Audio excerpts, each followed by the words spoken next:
A warm welcome to you. This is your Barbados Today Evening News Update for Thursday, August 27. More job cuts are on the horizon across a range of sectors. The grim news was delivered this morning by the Barbados Workers Union as it provided an update on the state of the labour market. Deputy General Secretary of the BWU, Dwayne Paul, pointed to several sectors in the process of restructuring their operations. He added that every sector was currently experiencing some form of industrial relations matter and in some cases, an industrial relations crisis. Just before we entered the COVID period, 90% of our workforce at Jada Construction was sent on layoff. We have the Preconco group, who tends to be one of the more productive groups on the island, also engaging in discussions towards layoffs. And you would have heard during the COVID period, shortly after being given the approval to restart work, engaged in salary and wages cuts. This plays out for almost every major construction company on the island, despite the promises that construction would be one of the drivers of our economic recovery. We are yet to see this. Retail space, and I'm going to speak specifically in the retail space, the supermarket chains.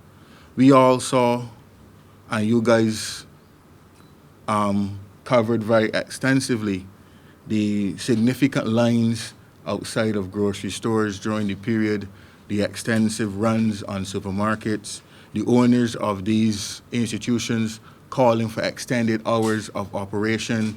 You saw them canceling people's ability to call in orders because they were overwhelmed. In less than 1 month after that period, we in the Industrial Relations Department are inundated with letters and correspondence from the major players in this sector, all seeking to reduce staff. Name them. And I'm going to name them, yes, of course. In terms of those, we have the Massey chain, seeking to reduce their numbers significantly. We have the Emerald City. Well, they've started the process, and we believe that more is in train. So there's still discussions as it relates to the Massey group. We have the Emerald City and Carlton supermarkets, who have a number of staff that have not been re-engaged and are seeking to reduce their staff complement by almost 100 people. Union General Secretary Tony Moore expressed concern that some companies are using COVID-19 as an excuse to send home workers. She stressed the need for broader talks on labor relation challenges and the need to overhaul the Labor Department. If the BWU is being a faithful partner, if we are observing process, and if things are not happening because the system is slow, we have a process of labor administration that operates in first gear at its fastest, then workers obviously get frustrated, they lash out, but more importantly, justice is being denied in too many instances. The Barbados Workers Union will therefore wish to reiterate here that the labor administration system, particularly through the Labor Department, which is a department of the Ministry of Labor, needs to be revisited. That department needs to be upgraded and upskilled. She also called for the introduction of a government-backed subsidy for affected workers. The government backed it up front, and in some cases employers were asked to, it would be provided in the form of a loan that employers would have to repay over time.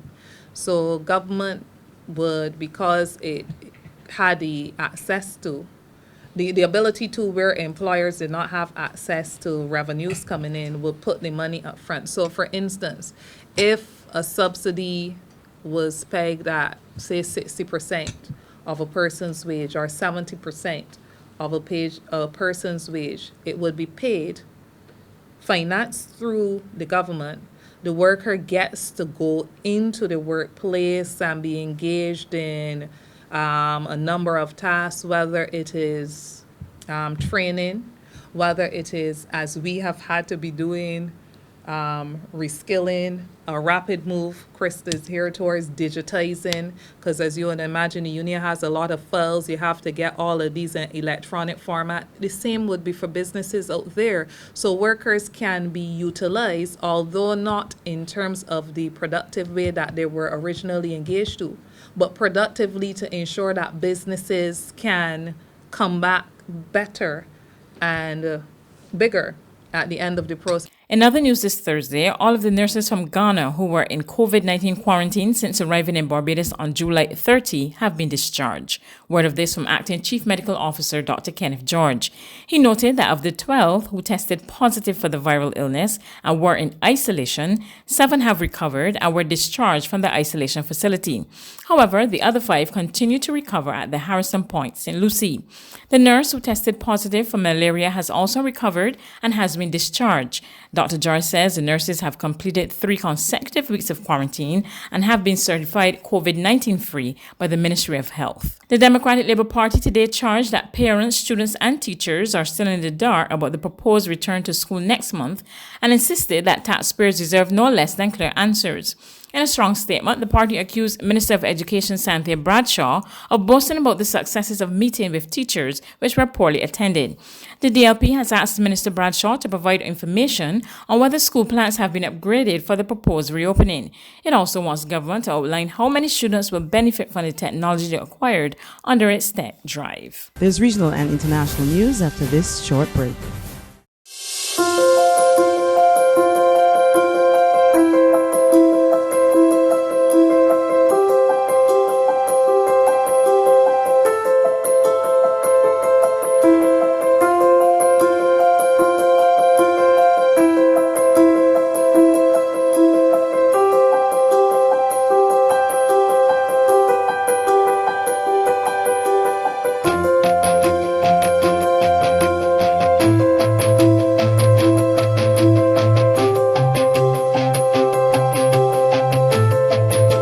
Barbados Today, news you can trust.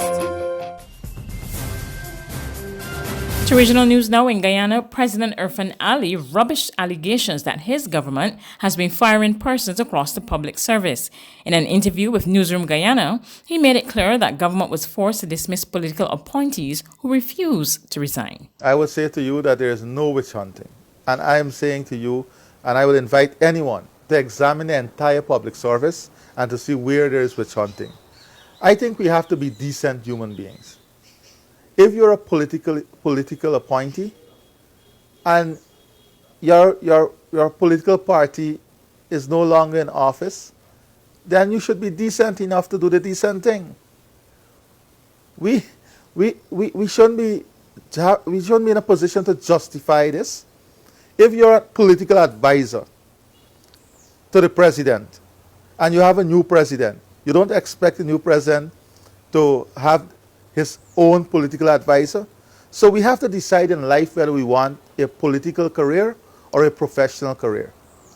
And this is where the problem is in the country. Politicians believe that they have a right to a professional career whilst maintaining a political career. You have many of the advisors. They were campaigning openly and publicly on the platform, and they were campaigning against the agenda of my government. They were saying they had a superior agenda. So they don't believe and embrace that agenda of my government because they have a different political view. Now, that is their democratic right. But in understanding that that is your democratic right, you also have a responsibility to allow the new government space to implement its own program. On the international scene, Hurricane Laura ripped through Louisiana on Thursday, killing 4 people who were crushed by falling trees and igniting a chemical plant fire. With forceful winds and rain, Hurricane Laura lashed southwestern Louisiana Thursday, destroying buildings in the city of Lake Charles, spawning a massive fire at a chemical plant, and killing at least 4 people. This was the most powerful storm to ever make landfall in Louisiana. Laura slammed the coast as a Category 4 hurricane with sustained winds of 150 miles per hour, But Louisiana Governor John Bel Edwards said it could have been much worse. We did not sustain and suffer the absolute catastrophic damage that we thought was likely based on the forecast we had last night. But we have sustained a tremendous amount of damage. We have thousands and thousands of our fellow citizens whose lives are upside down. Thousands of residents have property damage and are without power. Especially hard hit, Lake Charles. Buildings collapsed, trees and power lines came crashing down, and the windows of the city's 22-floor Capital One tower were blown out. Just 4 miles west of Lake Charles, black smoke billowed into the sky due to a chemical plant catching fire in Laura's wake. The governor told local residents to shelter in place. Despite the heat that they're experiencing, shelter at home under those circumstances means they need to be on the inside of their home with the doors and windows closed and the air conditioning off if they're lucky enough to have electricity. In neighboring Texas, Governor Greg Abbott, who toured damaged areas to his state on Thursday, said the coastal counties that had braced for the worst were largely spared Laura's rage. That's news, but for the very latest, visit our website at www.barbadostoday.bb. You can also subscribe to our e-paper, email updates, or like us on Facebook, and sign up for our breaking news alerts via WhatsApp. We're also on Izumi Media and bus terminals, as well as screenplay at supermarkets and gas stations near you. You can also hear us on Mix 96.9 FM and Capital Media HD 99.3 FM.